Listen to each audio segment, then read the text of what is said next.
दोस्तों, इंसान हमेशा से ही बीमारियों से जूझता आया है।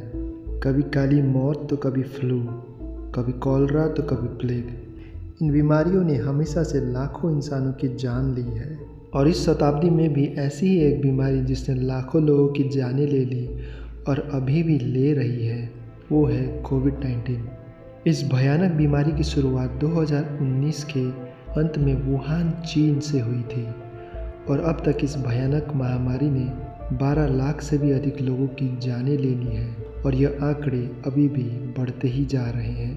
पर आखिर यह भयानक वायरस आया कहां से, और यदि यह वायरस पहले से ही मौजूद था तो अब तक इसने अपना असर इंसानों पर क्यों नहीं दिखाया था। दोस्तों, आज के इस वीडियो में हम इन्हीं प्रश्नों का उत्तर ढूंढेंगे।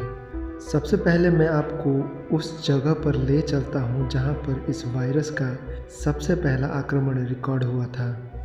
दोस्तों, आप जो देख रहे हैं अभी, यह है वुहान का सी फूड मार्केट, जिसे 1 जनवरी को सील कर दिया गया। इसे सील करने के पीछे का कारण था शुरुआती दौर के सारी बीमारियों का लिंक इसी सी फूड मार्केट से जुड़ा पाया गया। वहाँ के अधिकारियों को शक था कि कोविड-19 का संबंध जंगली जानवरों के व्यापार से है और इस मार्केट में तो सांप से लेकर चिड़िया और लोमड़ी से लेकर खरगोश जैसी सभी प्रकार के जानवरों को बेचा जाता था। पर वैज्ञानिकों के रिसर्च के अनुसार यह कोरोना वायरस, जो कि कोविड-19 का जिम्मेदार है, चमगादड़ में पाए जाने वाले वायरस से मेल खाता है, जो कि वुहान मार्केट से हजारों किलोमीटर दूर के गुफाओं में पाए जाते हैं।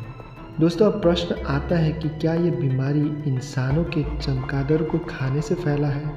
वैज्ञानिकों को इसका उत्तर अब तक नहीं मिला है, पर कोरोना वायरस से जुड़े एविडेंस कम होने के कारण अब तक बहुत सारे थ्योरी सामने आए हैं। दोस्तों, अब मैं आपको इन सभी थ्योरी के बारे में बताने वाला हूं, पर इससे पहले चैनल के लिए एक लाइक तो बनता है और मेरे साथ जुड़े रहने के लिए सब्सक्राइब भी करना मत भूलना।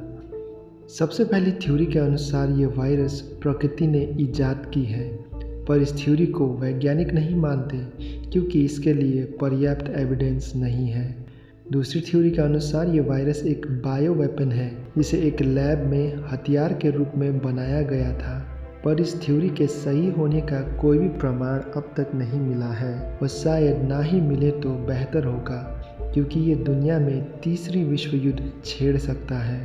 पर इस वीडियो में मैं आपका ध्यान एक ऐसे तीसरे थ्योरी के ऊपर ले जाना चाहता हूँ जिस पर यूएस की सरकार छानबीन कर रही है। इस थ्योरी के अनुसार कोरोना वायरस एक एक्सीडेंट के चलते गलती से एक लैब से बाहर निकल गया था।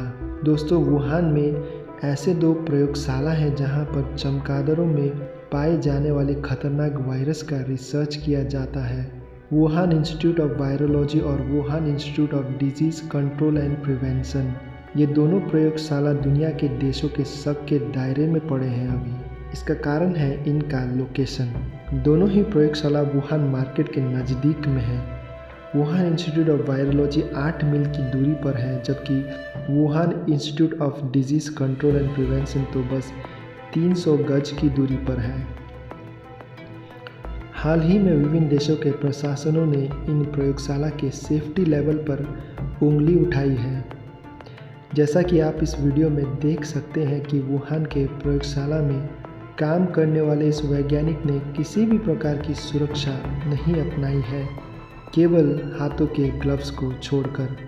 वुहान इंस्टीट्यूट ऑफ वायरोलॉजी में कई प्रयोगशाला हैं। इन सभी प्रयोगशाला में एक ऐसा भी प्रयोगशाला है जहां पर लेवल 4 की सेफ्टी अपनाई रखी है, क्योंकि इस प्रयोगशाला में दुनिया की कुछ सबसे खतरनाक वायरस को रखा जाता है और कई लोगों का मानना है कि इस प्रयोगशाला में कोरोना वायरस जैसी बहुत खतरनाक वायरस पर रिसर्च किया जा रहा था। दोस्तों, अब प्रश्न आता है कि क्या यह संभव है कि इस प्रयोगशाला से यह वायरस लीक हो गया हो। जब वहाँ के अधिकारियों से ये पूछा गया तो उन्होंने इसे असंभव बताकर साफ इनकार कर दिया। दोस्तों, यह वायरस का इस लैब से लीक होने का अब तक कोई प्रमाण नहीं मिला है। इसके कारण हम इस थ्योरी पर भी पूर्ण रूप से विश्वास नहीं कर सकते। तो आखिर ये वायरस आया कहाँ से। दोस्तों, इसका उत्तर तभी मिल सकता है जब इस बीमारी के प्रथम मरीज का सैंपल मिल पाए और जब उसे हाल के कोरोना वायरस से मैच की जाए तो इस वायरस के उत्पत्ति का सटीक अनुमान लगाया जा सकता है, जिसमें कि अब तक वैज्ञानिक सफल नहीं हो पाए हैं।